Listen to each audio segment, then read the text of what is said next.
बढ़ते आए। यकीनन मजलिस इत्तेहादुल मुस्लिमीन के सदर हैदराबाद के रुकन पार्लियामेंट बैरिस्टर असदुद्दीन ओवैसी साहब ने 2012 में नोहेरा शेख और हीरा ग्रुप ऑफ कंपनीज के खिलाफ हैदराबाद CCS पुलिस को एक दरखास्त दी थी, जिस पर एक FIR हुआ। FIR होने के बाद इनकी कंपनी उस वक्त सिर्फ 5,000 करोड़ की थी और असदुद्दीन ओवैसी साहब ने कहा था कि ये कंपनी आसमानों पे खिलों को बनाने की बात कर रही है और इस तरह हिंदुस्तान में पहले भी परदेसी अल्फला, फलक टीवी, आसंदूबी, इस तरह की कई कंपनीज मुसलमानों को धोखा देकर लूट ली है, इसीलिए इस कंपनी को बंद करने की जरूरत है। पूरे प्रेस नोट में आप साजिश की बात कर रही है, साजिश कर रहे हैं, पीछे लोग थे, आप उनका नाम ले रही है, आप बोल भी रही है कि पीछे लोग थे जिन्होंने ये किया। 2.5 साल आप जेल में रही उसकी वजह से। कौन लोग हैं उनके नाम बताइए ना।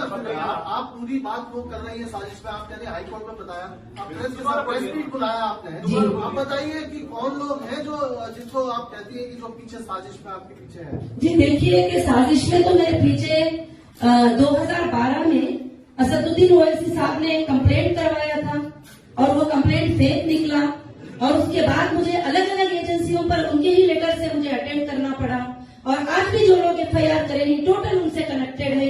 और आप सबको ये बात मालूम है, पिछले दिनों में पेपर्स में भी आई है और पार्लियामेंट में खड़कर उनके MP ने ये बात बताया कि 50,000 करोड़ का स्कैम जो है हीरा ग्रुप ने कर दिया है।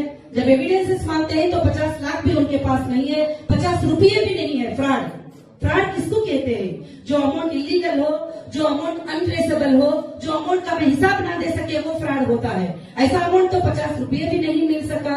और मैं इससे ज्यादा आपको कुछ बताना नहीं चाहती कि और सारे कोर्टों को ये बात पता है, जो बेसिक सेशन कोर्ट से लेकर हाई कोर्ट से लेकर सुप्रीम कोर्ट में भी हमने रिट पिटीशन में सारी चीजें जो है दाखिल किया है कि हमारे पीछे कौन है और हम गलत किसी पर इल्जाम लगाना नहीं चाहते।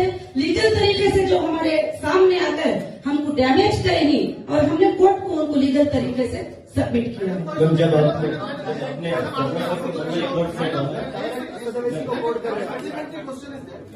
असदुद्दीन ओवैसी और उनके लोगों ने ये किया, उनके क्या इंटरेस्ट थे इसके पीछे जिसकी वजह से वो आपके पीछे पड़े हुए थे? देखिए इंटरेस्ट तो आप देखते हैं कि जैसे हमारी टोली चौकी की लैंड है, जो बहुत बड़ी एक लैंड है, उसके ऊपर में अरेस्ट होने के बाद ED के अटैचमेंट के बाद उस पर बड़े बड़े बिल्डिंग कंस्ट्रक्शन हो गए। क्यों? उनके ही एरिया में हुए। बाकी मेरे प्रॉपर्टीज बंजारा हिल में है, बाकी मेरे हाफिजेस बंजारा हिल्स में है, बाकी मेरे प्रॉपर्टीज कुकटपल्ली में है, बाकी मेरे प्रॉपर्टीज हर जगह है। वहां पर कोई हिम्मत नहीं कर सके डोर की तरफ नजर भी उठाने की, मगर उनके एरिया में जो है वहां पर मेरे घरों में घुसे और जैसे HS रेसिडेंसी है और बहुत सारे जगह पर वहां पर मेरे चीजों पर जुल्म के साथ जो है उस पर प्रॉपर्टीज पर कंस्ट्रक्शन किया गया, बहुत सारे जुल्म हुए। और मैं जो अंदर जो तकलीफ पहुंची है वो मैं आपके सामने खुलकर नहीं बता सकती। जो उतनी तकलीफ मुझे 2012 से लेकर 2018 तक जो दी और 2018 से 2021 तक जो तकलीफ को मैं फेस की हूँ वो सिर्फ मेरा अल्लाह जानता है और मैं जानती हूँ। और आप समझ सकते हैं कि एक औरत पर इतना बड़ा प्रेशर होगा तो उसके लिए कैसी तकलीफ होगी। जी मुझे देखो उनके पीछे मैंने कभी नहीं सोचा था कि वो मेरे पीछे होंगे, मगर उनके लीगल FIRs, उनका साइन, उनके डॉक्यूमेंट्स, उनके परफेक्ट चीजें देख करके जैसे FIR में कहते हैं इनको चेक करो, ये कंपनी ऐसी है, ये फ्रॉड है, फलाना है। अब जहाँ FIR कराते हैं वो सारे एरियाज में उनके लोग होते हैं और वहाँ पर मुझे गलत बातें जो बैठकर यूट्यूब पे बदनाम करते हैं वो लोग भी उनके लोग हैं। तो जब मैं फाइनल यही करूंगी, जो मेरे सामने नहीं है मैं उन पर किसी पर भी इल्जाम लगाना नहीं चाहती। जब आप अरेस्ट किया गया तब से रिजाइन कर चुके हैं जी। हीरा गोल्ड विक्टिम एसोसिएशन जो बनाए थे वो तो रिजाइन कर दिया कर चुके हैं, तो आपसे कुछ बातचीत हुई थी क्या? जी मुझे कुछ भी मेरे से बातचीत नहीं हुई और कौन रिजाइन किए ही, कौन विक्टिम एसोसिएशन मुझे पता भी नहीं, क्योंकि विक्टिम एसोसिएशन रखने का परमिशन कौन सी एजेंसी से मिला है? जब एजेंसीज लोगों को बुला रहे हैं, गवर्नमेंट के ऑफिसर्स लोगों को बुला रहे हैं, तो विक्टिम एसोसिएशन आप किसी के भी नाम का लेकर लोगों को यूज करके खोले तो आज कोर्ट में फैसला होगा उस बात का, इंसाफ होगी कोर्ट में उस बात की कि गलत तरीके से जो लोग विक्टिम एसोसिएशन बनाकर लोगों को पैनिक क्रिएट करके लोगों को गलत मैसेज देके जो किए वो सारा डेटा हमारे पास है, कोर्ट में क्लियर होगा ये मैटर। जब आपको अरेस्ट किया गया तब से सुप्रीम कोर्ट का ऑर्डर आने तक आपके और आपके लोगों ने पॉजिटिव और नेगेटिव दोनों चीजें मीडिया में फैला रहे थे। जी। जब सुप्रीम कोर्ट का फैसला आ चुका था जी। तो हमने कहा किधर भी नहीं देखा मीडिया में आपका ये जो भी सुप्रीम कोर्ट का ऑर्डर आया था जी। कि कवरेज ज्यादा नहीं मिला। जी। हम लोग इसको क्या समझेगा?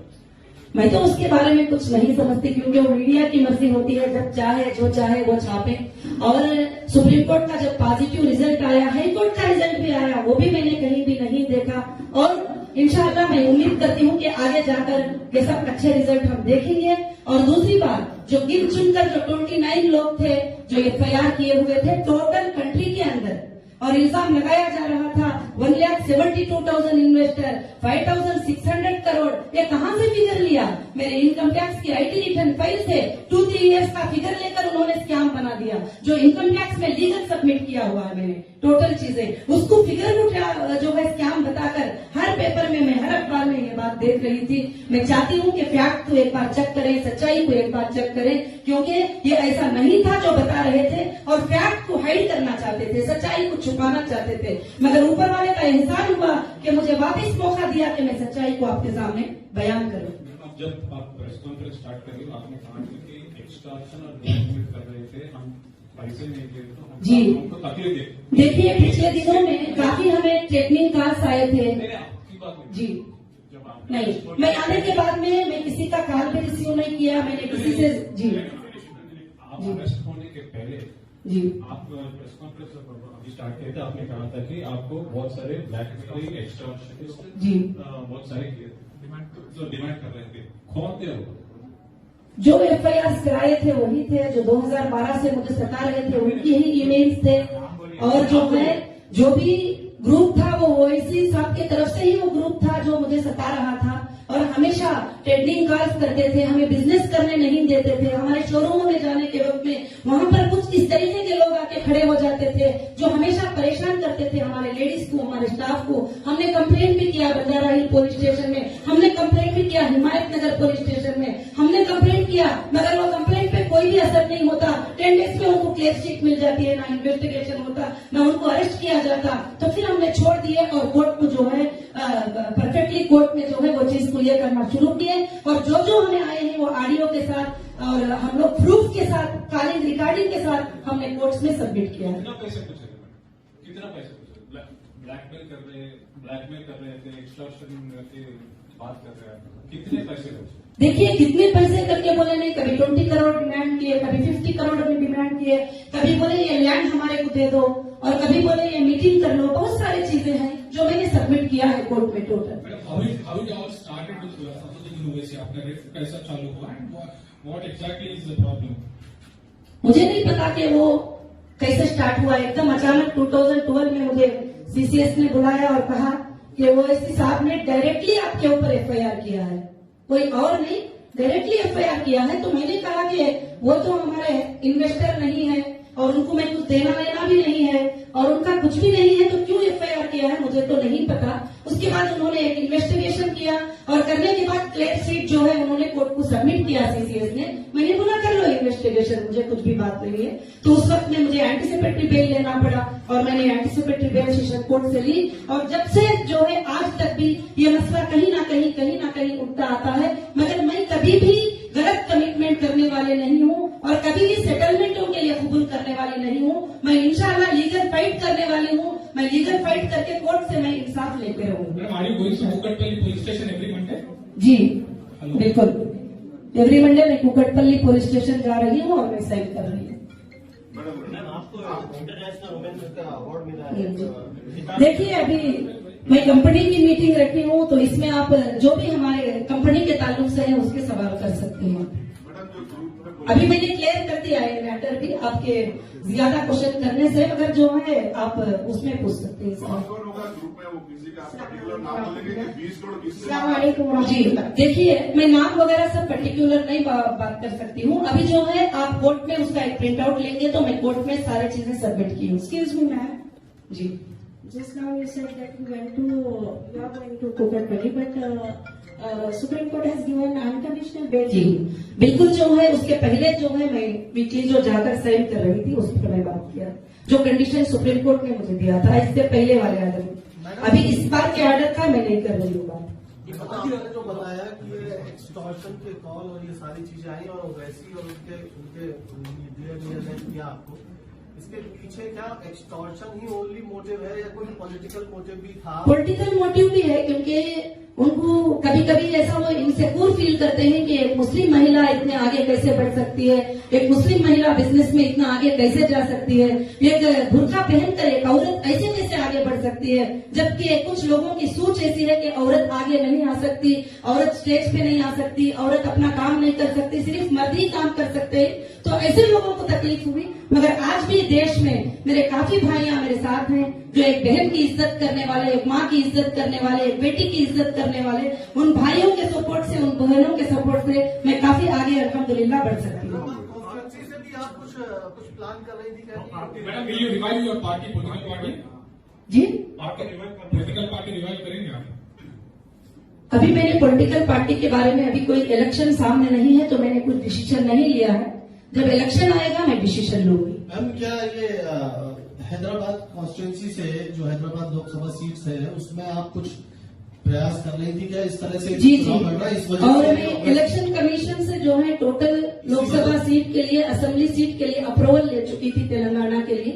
और आप चेक करते हैं तो 10th को मेरा एक प्रेस कॉन्फ्रेंस हुआ था 10 अक्टूबर को, जिसमें मैंने अनाउंस किया था कि मैं जो भी तेलंगाना के 119 या 25 सीट्स है उसमें मैं मोर देन 100 सीट्स पे कंटेस्ट करूंगी।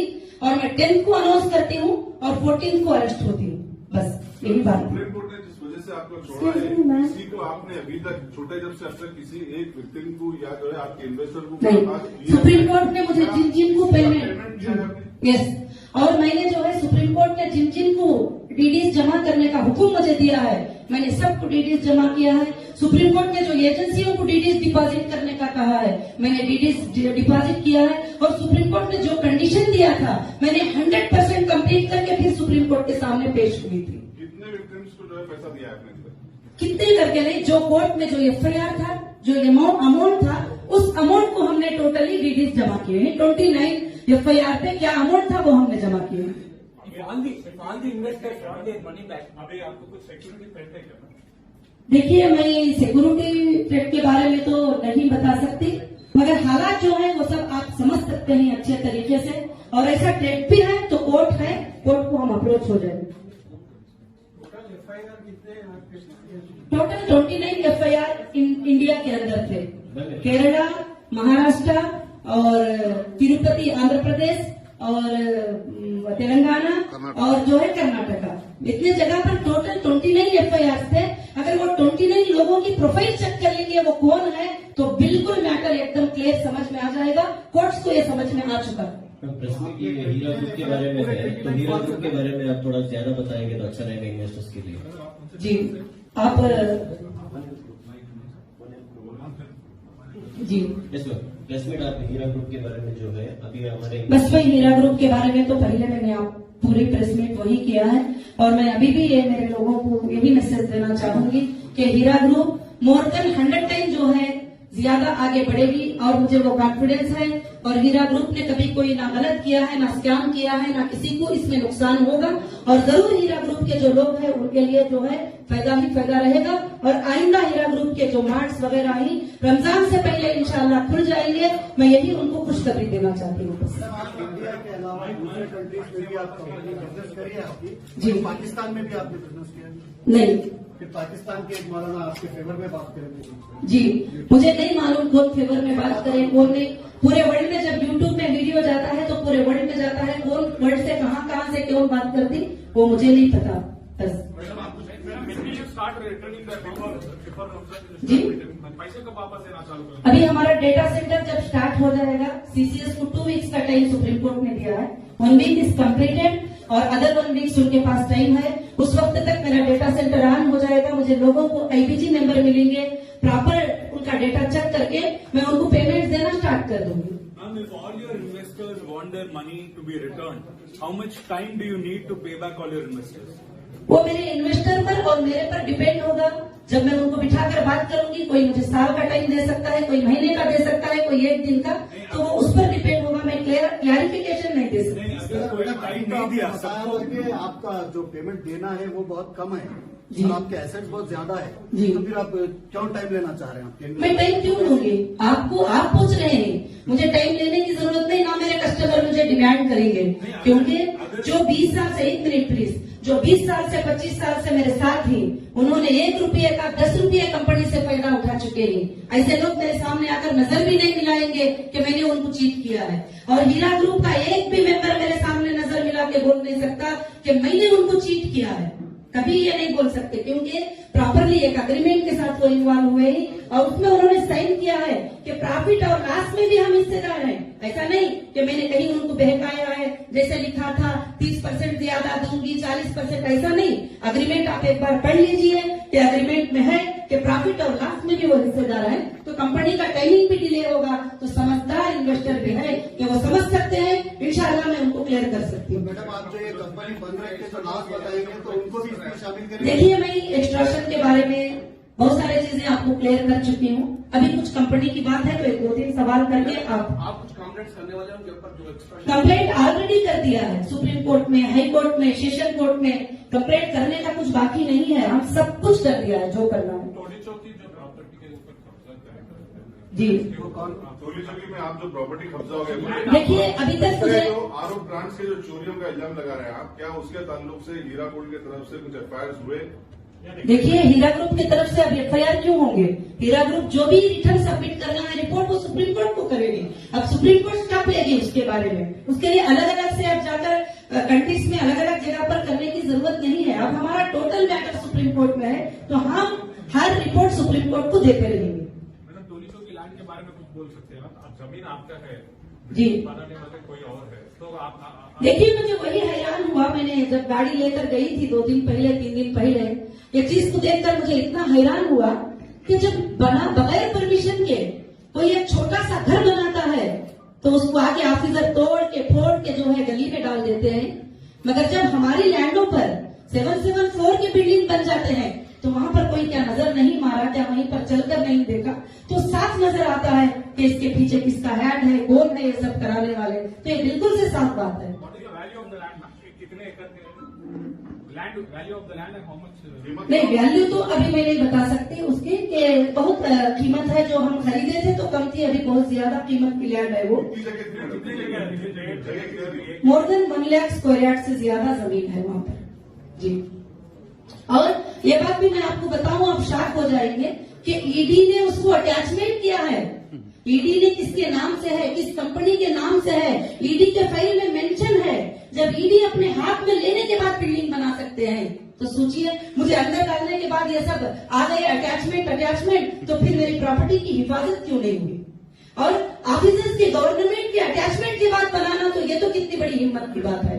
और यही मैं शॉक हो गई वहां जाकर देखकर कि जब तक के कोई अटैचमेंट्स नहीं थे, हमारी प्रॉपर्टी पर कोई भी नजर भी नहीं डाल सकते थे।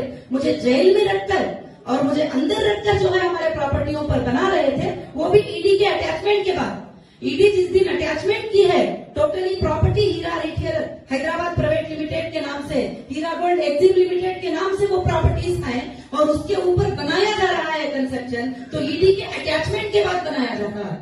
आप सोचिए। तो आपका कहना है कि ऑफिसर्स और जो पॉलिटिशियन के ऊपर आप देखिए, कहीं ना कहीं जो है, कहीं ना कहीं ऑफिसर्स को या ऑफिशियल्स को या तो प्रेशर्स होगा, या नहीं तो ऐसा पॉसिबल नहीं है बिल्कुल, क्योंकि कोई अटैचमेंट के बाद बिल्डिंग बना ले और वो देखकर बिल्कुल खामोश रह जाए। तो आपका कहना है कि नेक्सस है?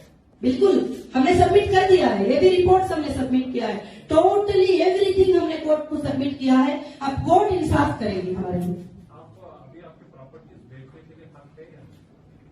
देखिए, बेचने के लिए हक तो हमने अभी मांगा नहीं है, क्योंकि मुझे इतनी जरूरत नहीं है। बेचने के लिए मैंने हक नहीं मांगा है, मैं हक के लिए फाइट कर रही हूँ और काफी हद तक हमारे प्रॉपर्टीज पे कामयाबी मिल चुकी है और काफी हद तक मिलना बाकी है, वो भी इंशाल्लाह आगे मिल जाएगी। Thank you so much.